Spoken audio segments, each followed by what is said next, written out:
Formula Sim Racing is back for the 2020 season, brought to you by SimLab and 3D Wrap. We are now rFactor 2's official Open Wheel Championship thanks to a partnership with Studio 397, and we'll be kicking off the season here in Malaysia for 56 laps. Returning to the circuit for the first time since 2017, this track has not always been a favourite for the drivers, but it certainly has some fast corners and many overtaking opportunities.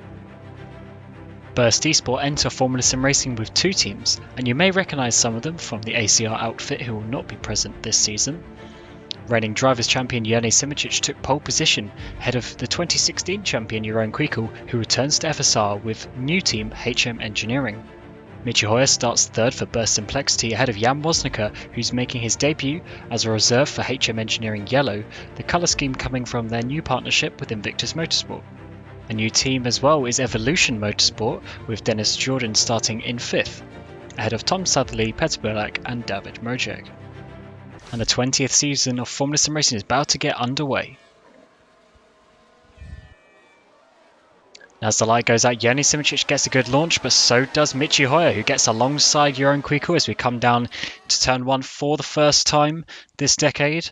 And Michi Hoyer manages to actually hang it around the outside, squeezing Kwijkel out a little bit, who ends up dropping a position to the German driver, who tries to go to his sister teammate. Doesn't quite work out though, so he is going to sit and follow as they come down round to turn number 4 for the first time. Michi thinks about it, but Jani is just a bit too good on the brakes on this occasion, and everyone else seemed to get through pretty safely. Now side by side in turn 5, we've got Jan Woznica and Peter Burlak. Bit of contact is made, but the Croatian driver manages to get that position. And on to lap 5, where Michi Hoyer gets the DRS and uses it to good effect to pass Jani Simicic, who didn't really give up too much of a fight, but no point fighting at this stage in the race. Though that cannot be said for Sander Callas, who manages to go round the outside of Luca Di Melio into turn number 1 and 2. However, his day got a lot worse as coming out of turn 14 he spun up the rear tyres and put it in the wall, causing him to DNF. Back at the front, Jani Simicic retook the lead from Michi Hoyer, and all this battling is doing is giving Jeroen Kwijkel an opportunity to catch right back up. However, Michi Hoyer took this opportunity to pit on lap 13 to get an undercut. He will take the hard compound tyres. This will lead Kwijkel to go for a really fast outlap on those soft tyres, and he reacts 1 lap later. He will be coming for a set of the medium compound tyres, and this could be very good, as when he comes out the pit he actually takes the lead, and Michi Hoyer manages to just almost get alongside Jani Simicic, but Simicic managed to hold on to second place. Eventually, Dennis Jordan would have to retire with an electrical fault, which is unfortunate for their debut, before Chris Shepherd, on his WC debut as well, puts it in the wall, causing him to DNF for ground effect. And a third retirement in a row was Jan Woznica, who also suffered a technical fault. We now have Simicic catching up to Michi Hoyer, but it gets a little bit squirrely on the exit there, and these two are starting to catch Kwijkel, who on those medium tyres is starting to slow down a little bit. Now we've got Peter Burlak making up some good positions, and he's already caught up to the back of Michi Hoyer here on those medium compound tyres as well. And he will not stop there as he manages to get past Hoyer a couple of laps later, but not without a bit of racing as they come through turn number 2. And the battle goes all the way down to turn number 4 as well, where the Croatian driver's looking good on his tyres and on their strategy for today. So he's going to have to go round the outside. Can't quite make it work, so he's going to get the switch back instead.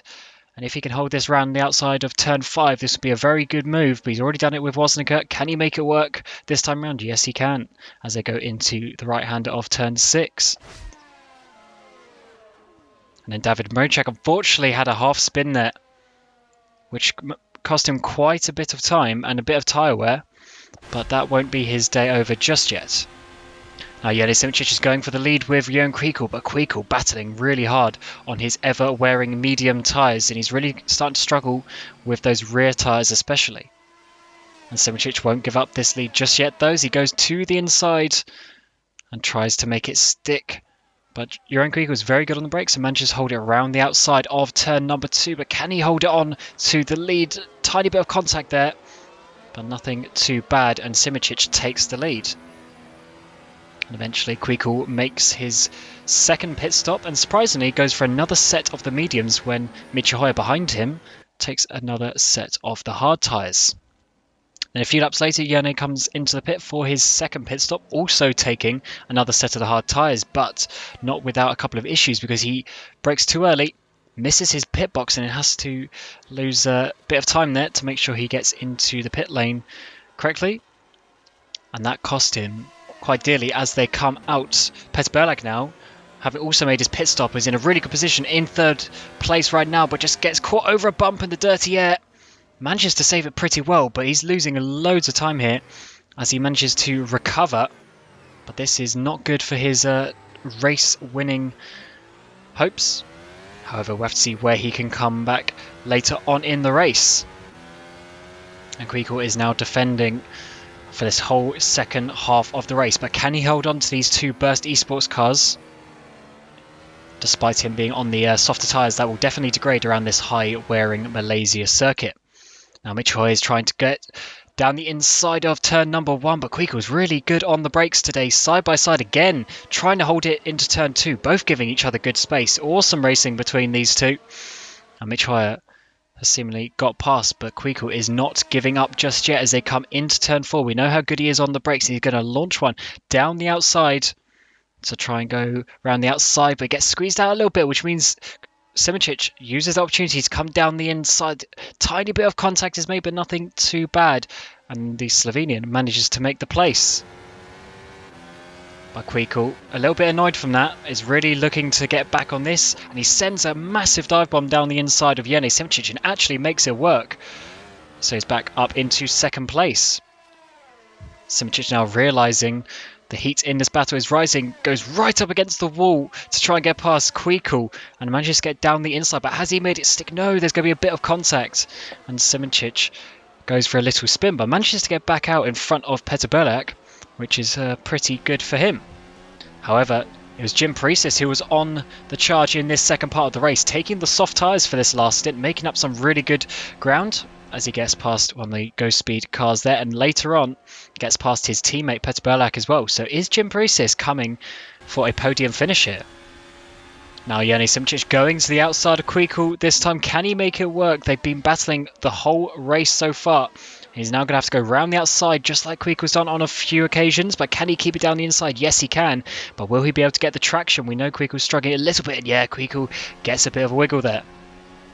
Now Paresis is coming on the back of Kwiku, who is struggling more and more on those medium compound tyres. And Paresis is now onto the podium. We now have Thomas Vack fighting Luca Di Melio. But Luca's struggling a little bit. And unfortunately some contact is made. But Luca does wait up to give Thomas the place back. However, that is not all of Luca's troubles for today. As coming into turn 4, he has a brake failure, which actually caused the initial incident as well, and that is going to cause Luca to DNF. And now it's down to the two Burst Esports cars to fight for the win here in Malaysia. And we now have Yone Simicic retaking the lead. But Jim Paresis is not done either as they come down into turn number 1. And he is thinking that he can make this happen, but he is using a lot of that quali boost to make it work. We now have Petter Berlag overtake Jeroen Kwiku as well, and not too long to go now on the final lap of the race. Probably a bit too far for Jim Paresis, but he's certainly on a podium position right now. But his engine fails. Unfortunately, that is not going to be a podium for Jim Paresis on his return to FSR after having a season out. But can Michihoya get his first ever win in the Formula SimRacing World Championship? He's going to have to go round the outside of his sister teammate, the current world champion, Yone Simicic. It's going to be an amazing move if he can make it work. He's going to have DRS coming towards the line, but can he get far enough alongside? Yes, he can. And he will take victory here in Malaysia after an enthralling race. Didn't know who was going to win that. Plenty of strategy options, with Simicic coming in second place as well. Petter Berlag getting on the podium, with Jeroen Kwiku getting 4th place. Not a bad effort from him.